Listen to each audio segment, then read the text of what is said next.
ప్రార్థన చేసుకుందాం. మహాగణుడ, పరిశుద్ధుడ, ప్రేమగల దేవ, జీవాధిపతి యేసయ్య, నమ్మదగినది మరి ప్రభువా, నీ మార్గంలో నీ నామంలో మేము నమ్మదగిన వారంగా ఉండుటకు కృప దయచేయమని, అయా ఈ వాక్యం ద్వారా మాట్లాడమని అనేకులను ప్రభువా నీ సన్నిధానంలో నీ కృపలో నమ్మకముగా ఉండుటకు సహాయం చేయమని యేసు నామములో అడుగుచున్నాము తండ్రి. ఆమేన్. ప్రియులారా, మనం ఈ వారంలో వాక్యాన్ని దేవుని యొక్క సన్నిధానంలో పాపులను రక్షించుటకు మనుష్య కుమారుడు యేసుక్రీస్తు ఈ లోకంలోకి వచ్చాడు. మొదటి తిమోథెయులకు రాసిన పత్రిక 1వ అధ్యాయము 15వ వచనం. మరి దేవుని యొక్క సన్నిధానంలో వాక్యం సెలవిస్తా ఉంది, నశించిన దానిని వెతికి రక్షించుట కొరకు మనుష్య కుమారుడు ఈ లోకానికి వచ్చెను అని దేవుని యొక్క వాక్యము సెలవిస్తా ఉంది. మొదటి తిమోథెయులకు రాసిన పత్రిక 3వ అధ్యాయము 1వ వచనాన్ని మనం గనుక గమనించినట్లయితే, అధ్యక్ష పదవి ఆశించిన వారు దొడ్డ పనిని ఆపేక్షించును అను మాట మరి దేవుని యొక్క వాక్యంలో సెలవిస్తా ఉంది. మరి దేవుని యొక్క సన్నిధానంలో అధ్యక్షుడు అగువాడు నిందారహితముగాను, ఏకపత్ని పురుషుడుగాను, మితానుభావుడుగాను, మరి నిజముగా మద్యపానాసక్తి గలవాడుగా ఉండకుండా మరి ఏకపత్ని పురుషుడుగా ఉండి తన కుటుంబాన్ని బాగుగా ఏలవలను అని ఏలువాడునై ఉండవలెనని దేవుని యొక్క వాక్యము సెలవిస్తా ఉంది. ప్రియులారా, మరి తన కుటుంబంలో నమ్మకంగా ఉండాలా, తన యొక్క సమాజంలో నమ్మకంగా ఉండాలా, తన యొక్క భార్య భర్తల మధ్యలో నమ్మకంగా ఉండాలా. మరి అధ్యక్షుడు అన్నటువంటి ఈ పదవిని, దొడ్డ పనిని ఆపేక్షించున్నాడు అన్నమాట మరి దేవుని యొక్క సన్నిధానంలో మొదటి తిమోతి 3వ అధ్యాయము 1వ వచనంలో దేవుడు సెలవిస్తా ఉన్నాడు. మరి దేవుని యొక్క సన్నిధానంలో అధ్యక్షుడు అగువాడు నిందారహితముగా, ఏకపత్ని పురుషుడిగా, మితానుభావుడిగా, స్వల్ప లాభ ఆపేక్షించువాడు కాకుండా మరి దేవుని యొక్క సన్నిధానంలో పరిశుద్ధాత్మ దేవుని యొక్క కృపలో వారు దేవునికి అనుకూలంగా, దేవునికి నమ్మకంగా జీవించాలని దేవుడు కోరుతా ఉన్నాడు. మరి దేవుని యొక్క సన్నిధానంలో ఇంకొక మాటను గమనించినట్లయితే, దైవభక్తి ప్రయోజనకరమైన మాట మనం వింటున్నాం. దైవభక్తి ప్రయోజనకరం అంటే కొంతమందిని మనం గమనించినట్లయితే మరి ఎంతో ప్రార్థన చేస్తూ ఉంటాం, ఎంతో వాక్యం ధ్యానం చేస్తుంటాం, ఎన్నో పాటలు పాడుతుంటాం, ఎంతో చేస్తూ ఉంటాం. కానీ దేవుని యొక్క సన్నిధానంలో మనము దేవుని యందు దైవ భక్తి కలిగి జీవించడం అనేది చాలా ప్రాముఖ్యమైనది. మొదటి తిమోథెయులకు రాసిన పత్రిక 4వ అధ్యాయము 9వ వచనం. మరి మొదటి తిమోథెయులకు రాసిన పత్రిక 4వ అధ్యాయం 9వ వచనంలో దేవుడు ఈ విధంగా మాట్లాడుతూ ఉన్నాడు. మొదటి తిమోథెయులకు రాసిన పత్రిక 4వ అధ్యాయము 9వ వచనంలో దేవుడు మాట్లాడుతున్నటువంటి మాటను మనం గమనించినట్లయితే, ప్రియులారా, దేవుని యొక్క సన్నిధానంలో ఇక్కడ దేవుడు మనతో మాట్లాడుతున్నటువంటి మాటను మనం గమనించినట్లయితే దైవభక్తి ప్రయోజనకరమైన మాట నిజమై ఉన్నది. మరి దేవుని యొక్క సన్నిధిలో కీర్తనలు 19వ అధ్యాయము 7వ వచనంలో నీ ఆజ్ఞలన్నీ నమ్మదగినవి అని దేవుని యొక్క వాక్యం సెలవిస్తా ఉంది. మరి కొంతమంది ఆజ్ఞాపిస్తూ ఉంటారు, కొన్ని వాగ్దానాలు చేస్తుంటారు, కొన్ని మాటలు ఆజ్ఞాపిస్తుంటారు, కానీ అవి నమ్మకంగా ఉన్నాయి. మానవుల యొక్క మాటలు నమ్మకంగా ఉన్నాయి. కానీ దేవుడు ఆజ్ఞాపించినప్పుడు దేవుని ఆజ్ఞలు నమ్మకంగా ఉంటాయి అని దేవుని యొక్క వాక్యము సెలవిస్తా ఉంది. కీర్తనలు 19వ అధ్యాయం 7వ వచనం, కీర్తనలు 119 86వ వచనం, కీర్తనలు 111 7వ వచనం. మరి దేవుని యొక్క సన్నిధానంలో ఒక మాటను మనం గమనించినట్లయితే కీర్తనలు 19వ అధ్యాయం 7వ వచనంలో మరి ఈ విధంగా దేవుడు రాస్తా ఉంది. దేవుని యొక్క వాక్యము మనకు సెలవిస్తా ఉంది. పరిశుద్ధాత్మ దేవుని యొక్క సన్నిధానంలో 7వ వచనంలో, యెహోవా నీ యందు నీ ధర్మశాస్త్రము యథార్థమైనది. మరి దేవుని యొక్క సన్నిధానంలో వాక్యం సెలవిస్తా ఉంది. మరి నీ యెహోవా శాసనములు నమ్మదగినవి. మరి యెహోవా శాసనములు అనగా దేవుని యొక్క ఆజ్ఞలు, దేవుని యొక్క శాసనములు నమ్మదగినవి అని దేవుని యొక్క వాక్యము సెలవిస్తా ఉంది. ఇంకా కీర్తనలు 119 అధ్యాయము 86 వచనంలో దేవుడు మనకు అదే మాట్లాడుతూ ఉన్నాడు. మరి దేవుని యొక్క సన్నిధానంలో కీర్తనలు 111 7వ వచనంలో దేవుడు మనతో మాట్లాడుతూ ఉన్నాడు. నీ ఆజ్ఞలన్నీ నమ్మదగినవై ఉన్నవి అని దేవుని యొక్క వాక్యము సెలవిస్తా ఉంది. అయితే దేవుని యొక్క సన్నిధానంలో మనం ఆయనతో కూడా చనిపోయిన వారమైతే ఆయనతో కూడా బ్రతుకుదము. ప్రియులారా, దేవుని యొక్క సన్నిధానంలో పరిశుద్ధుడైన పౌలు మాట్లాడుతూ ఉన్నాడు. పౌలు భక్తుడు మాట్లాడుతూ ఉన్నాడు, నేను బ్రతుకుట క్రీస్తే, చావైతే మేలే అని యేసు క్రీస్తు ప్రభు గురించి సాక్ష్యం ఇస్తా ఉన్నాడు. మరి దేవుని యొక్క సన్నిధానంలో మనం ఆయనతో కూడా చనిపోయిన వారమైతే అన్నాడు. ఆయనతో కూడా చనిపోయిన వారమైతే. ప్రియులారా, మరి ఆయనతో కూడా చనిపోయిన వారమైతే అనే మాట మనం ఏ విధంగా చూడగలుగుతున్నాం? మనము పాపముల విషయమై చనిపోయి నీతి విషయమై జీవించినట్లు తానే తన శరీరమందు రాని మీద మన పాపములను మోసుకొనును అని 1 పేతురు 2వ అధ్యాయం 24వ వచనము సెలవిస్తా ఉంది. మనం పాపముల విషయమై చనిపోయిన వారమై ఉండాలి. మరి దేవుని యొక్క సన్నిధానంలో మన పాపములు అనగా మనము యెషయా గ్రంథము 59వ అధ్యాయం 1వ వచనం చూసినట్లయితే, విననేరక యుండునట్లు నా యొక్క చెవులు మందం కాలేదు, రక్షింపనేరక యుండునట్లు నా హస్తము కూర్చకాలేదు, మీ పాపములు నాకును మీకును అడ్డుగోడగా నిలిచినవి అని దేవుని యొక్క వాక్యము సెలవిస్తా ఉంది. ప్రియులారా, దేవుని యొక్క సన్నిధానంలో మనం ఆయనతో కూడా చనిపోయిన వారం అయితే అని దేవుని యొక్క వాక్యం సెలవిస్తుంది. ఆయనతో కూడా చనిపోయిన వారము అనగా మనం ఎప్పుడైతే నీటి బాప్తిసం తీసుకుంటామో మనం పాపముల విషయమై చనిపోయి ఆ బాప్తిసం మూలంగా నీతి విషయమై తిరిగి జన్మిస్తా ఉన్నాం. మరి దేవుని యొక్క సన్నిధానంలో ఆయనతో కూడా బ్రతుకుదుము. 2వ తిమోతీయులకు రాసిన పత్రిక 2వ అధ్యాయము 1వ వచనం. అయితే పరిశుద్ధాత్మను ఆయన మన మీద సమృద్ధిగా కుమ్మరించను. మరి పరిశుద్ధాత్మను మన మీద ఆయన సమృద్ధిగా కుమ్మరించను అని తీతుకు రాసిన పత్రిక 3వ అధ్యాయము 8వ వచనములో మాట్లాడుతూ ఉన్నాడు. మరి దేవుని యొక్క సన్నిధానంలో ఆయన పరిశుద్ధాత్మ మన మీద సమృద్ధిగా కుమ్మరించును. అంటే ఆయన వాగ్దానం చేసిన దేవుడు నమ్మదగిన దేవుడు. నేను మీ కొరకు ఆదరణకర్తను పంపబోతున్నాను. ఆ ఆదరణకర్త మీ యొద్దకు వచ్చినప్పుడు ఆయన మిమ్మును సర్వసత్యంలోనికి నడిపించును. ఆయన మిమ్మల్ని ఆదరించును, మిమ్మల్ని ఓదార్చును. మరి నిజంగా మీకు ఆదరణకర్తగా ఉండును అని దేవుని యొక్క వాక్యము సెలవిస్తా ఉంది.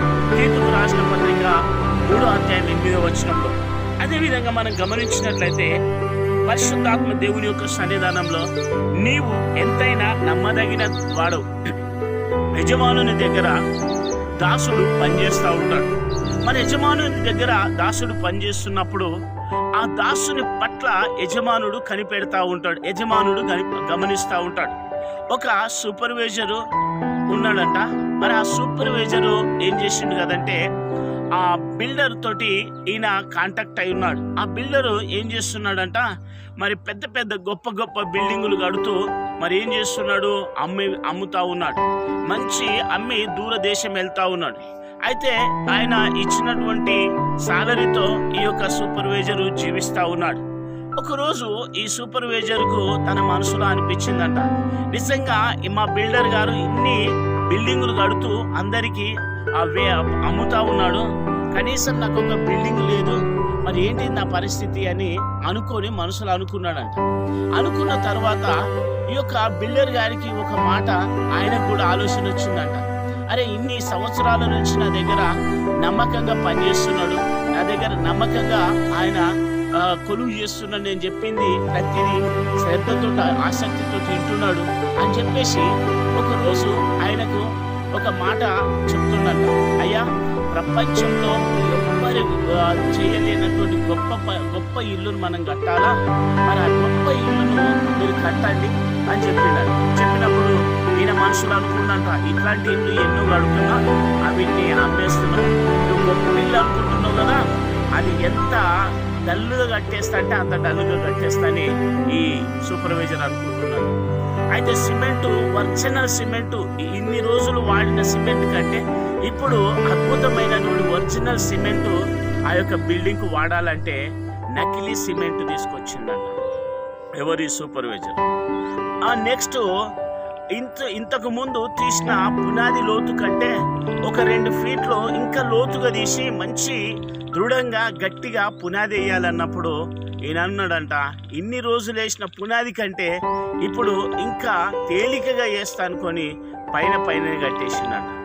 ఇన్ని రోజులు వాడినటువంటి కలప చెక్కల కంటే ఇప్పుడు మంచి అందమైనటువంటి డిజైన్ తోటి మంచి అద్భుతమైనటువంటి విండోస్ను తర్వాత డోర్లను మీరు సెట్ చేసుకోండి అంటే అక్కడ ఈయన అనుకుండంట, ఎప్పుడైనా ఇదే విధంగా చెప్తాడు కదా, ఎందుకు పనికిరానటువంటిది మామూలుగా తీసుకొచ్చి ఆ డోర్లు ఎక్కించిందంట. అంతా రెడీ అయిపోయిందంట. ఏదైతే ఒరిజినల్ పెట్టమంటున్నాడో ఆ ఒరిజినల్కి అపోజిట్గా ఈ సూపర్వైజర్ అన్ని నకిలీ పెడుతున్నాడు.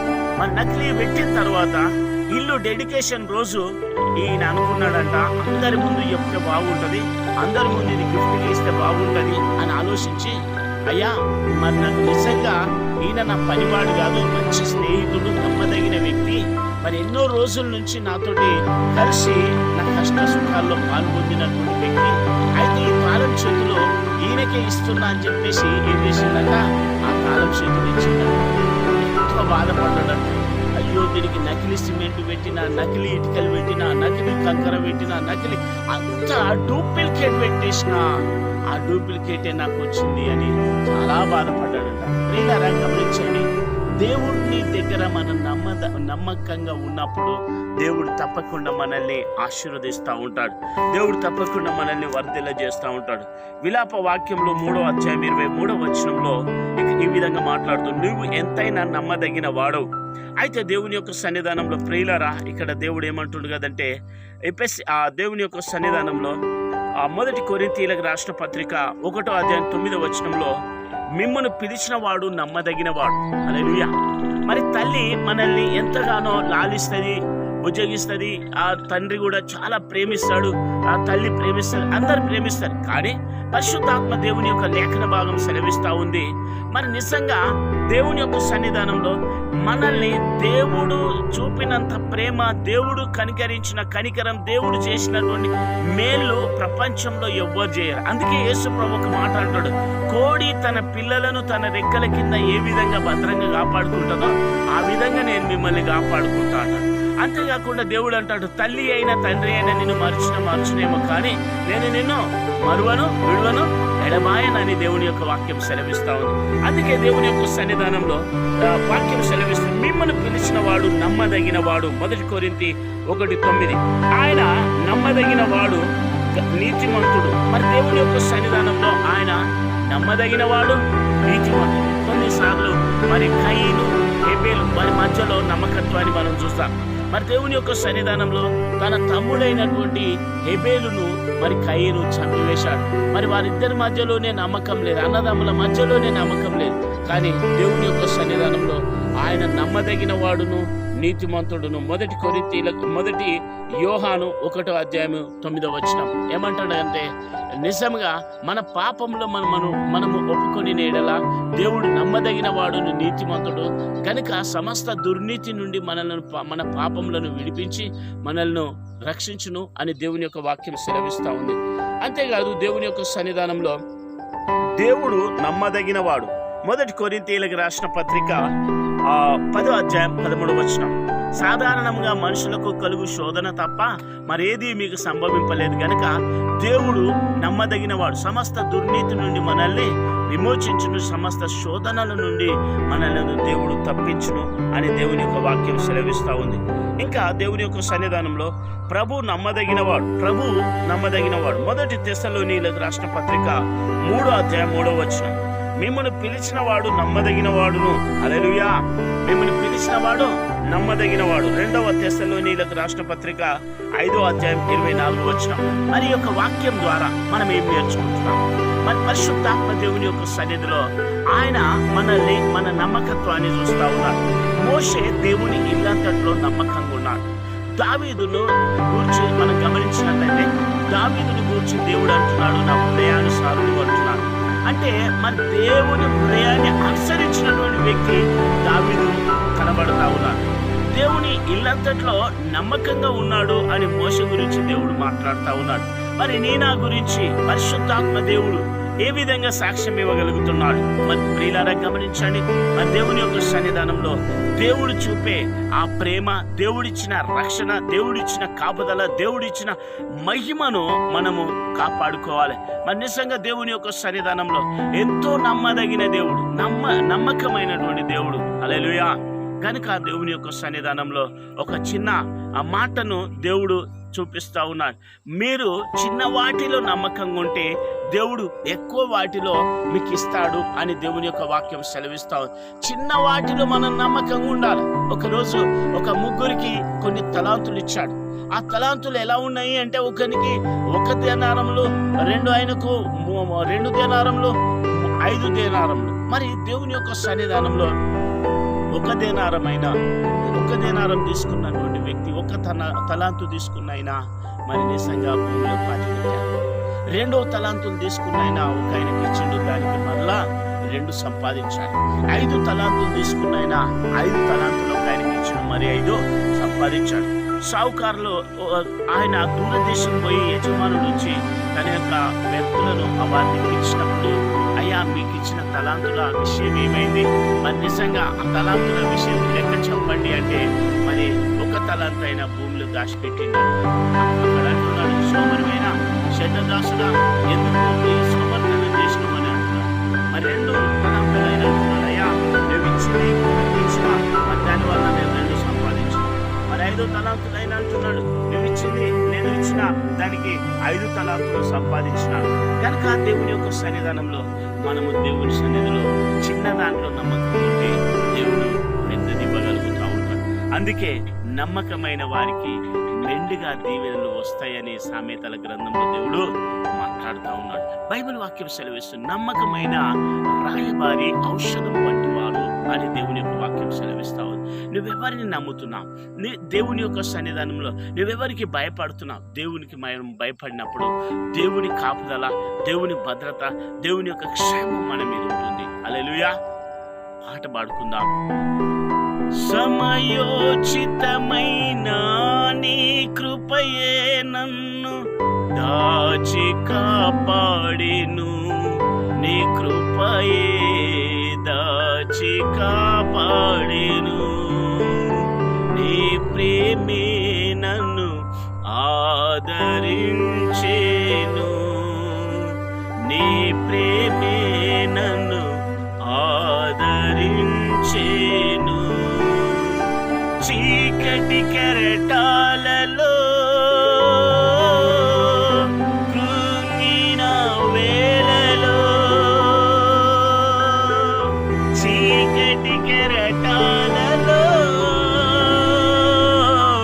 కృంగిన వేళలో ఉదయించెను నీ కృప నా ఎదలో, చెదరిన మనసే నూతనమాయెన, ఉదయించెను నీ కృప నా ఎదలో, చెదరిన మనసే నూతనమాయెన, మనుగడయే నాలో మలుపు తిరిగేనా, నీ ప్రేమే నన్ను ఆదరించెను, నీ ప్రేమే నన్ను ఆదరించెను. బల సూచకమైన మందసమానికై, బల సూచకమైన మందసమానికై,